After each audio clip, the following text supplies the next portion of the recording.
Mesdames et messieurs, bonsoir et bienvenue dans votre journal local. À la une aujourd'hui, le personnel de l'hôpital des enfants a organisé ce midi pour la troisième fois un pique-nique de la colère. Le DAL dénonce les conditions inhumaines dans lesquelles vivent des habitants non loin du Mirail. Nous reviendrons sur le vernissage d'une exposition photo organisée à l'occasion de la journée mondiale du diabète. Et enfin, le pop-up s'invite à la médiathèque. Nous y reviendrons à la fin de ce journal. Et on commence tout de suite ce journal avec le troisième pique-nique de la colère organisé ce midi par les membres de l'hôpital des enfants. Un personnel à bout qui réclame le remplacement des arrêts maladie et arrêts maternité. Ce manque de personnel évalué à 60 personnes provoque un malaise grandissant au sein du service, comme nous l'explique Nazaya Bouaïra, aide-soignante au bloc de pédiatrie. On a énormément de mal à coordonner notre vie, articuler notre vie familiale, notre vie professionnelle, puisque les plannings sont constamment changés. Les témoignages qu'on a de la part des agents quand on fait nos enquêtes CHSCT, c'est qu'elles ont la boule au ventre avant de venir travailler, qu'elles n'arrivent pas à faire le break quand elles sont en congé, qu'elles sont tout le temps en train de penser au travail. Un ras-le-bol qui touche d'autres structures de santé régionales comme l'hôpital Marchand. Julien Terrier, manipulateur en radiologie, nous fait un point sur la situation en région. Alors, ce qui se passe dans la région, c'est qu'on a un directeur de l'agence régionale de santé, l'ARS, qui vient d'arriver et qui est ancien directeur des supermarchés Carrefour. J'ai l'impression qu'il gère un petit peu la santé comme il gère un supermarché. Et donc il coupe les budgets, il coupe les projets, et il donne plus assez de moyens aux hôpitaux pour fonctionner. Donc on en est là. Je pense qu'il y a dans la région, oui, il y a une particularité. Même si la loi Bachelot et la politique globale de santé réduit les soins. Mais on a une particularité, je pense, dans la région. Ce mardi, l'association Droit au logement a convié la presse dans le quartier du Mirail. En effet, Dominique Bacle, la directrice départementale de la cohésion sociale, s'est rendue sur place afin de rencontrer les locataires d'appartements insalubres. Ceux-ci vivent pour certains depuis 15 ans dans ces anciens box à chevaux transformés en logements de fortune. Michel Fabre fait partie des locataires. Il nous explique ce qu'il attend du propriétaire. Il n'y a pas la pression qu'il devrait avoir sur les épaules du propriétaire, comme de l'ancien d'ailleurs, parce que bon, il y aurait eu de l'argent, la ZDF aurait versé de l'argent à l'ancien propriétaire. Oh, je dis bien, moi je n'ai pas de preuve, hein.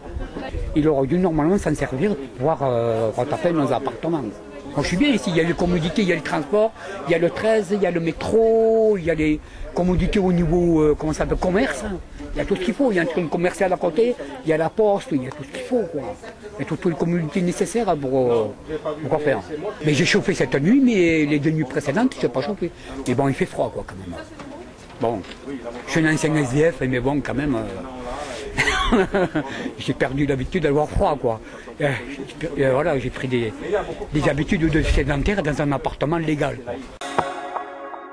À l'occasion de la journée mondiale du diabète, l'Association française des diabétiques organise une exposition photo pendant 15 jours à la communauté municipale de santé.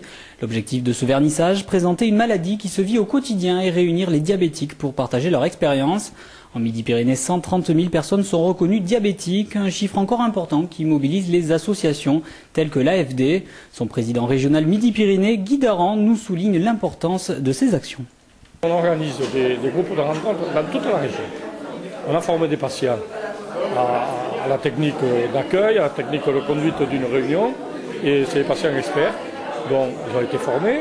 Ils ont été formés aussi sur des niveaux de base, mais nous ne faisons pas d'éducation thérapeutique. On fait de l'accompagnement. C'est-à-dire, on vient échanger, on fait avec les diabétiques échanger leur vécu, leurs problèmes au quotidien, leur vécu. Et souvent dans les réunions, il y en a qui disent que moi j'ai vu ce problème-là, moi j'ai eu un problème similaire, je l'ai réglé comme ça. Et on arrive à avancer un peu les uns les autres. C'est un échange de vécu. Alors après aussi on agit dans un service juridique.